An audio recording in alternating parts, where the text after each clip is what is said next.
ఇప్పుడు మనం 11th solution చూద్దాం. ఏమి ఇచ్చిన integral e power tan inverse X. ఇట్లా మనకి ఈ పవర్ ఎక్సే ఉంటుంది కానీ tan ఇన్వర్స్ ఎక్స్ ఉన్నదా. సో నేను ఇచ్చిన ఈక్వేషన్ని లెట్ y ఈక్వల్స్ టు ఇచ్చిన ఈక్వేషన్ అనుకుంటా tan inverse x by 1 plus x square dx అనుకుంటా.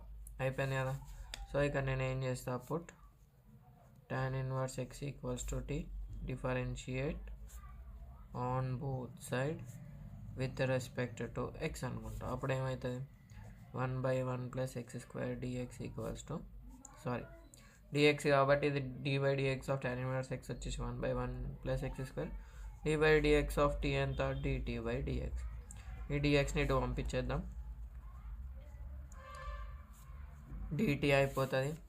సో దీన్ని నేను ఈక్వేషన్ 1 అనుకుంటున్నా కదా, ఫ్రమ్ 1 లేకపోతే నౌ ఈక్వేషన్ 1 అని చెప్పి y equals to integral e power t 1/1 plus x square dx అంటే ఏంది, డిటీ కదా, డిటీ. మనకేం ఫార్ములా తెలుసు, ఇంటిగ్రేషన్ ఈ పవర్ ఎక్స్ డిఎక్స్ అంటే ఏంది, e power x plus c కదా. So e power t plus c, t అంటే ఏంది tan ఇన్వర్స్ ఎక్స్ కదా, ప్లస్ సి. ఇది సొల్యూషన్. ఇంతే. ఇక ఈ y అంటే ఏంది, ఇచ్చిన క్వశ్చన్ కదా, integration of e power tan inverse x by 1 plus x square dx equals to e power tan inverse x plus c. ఇంతే.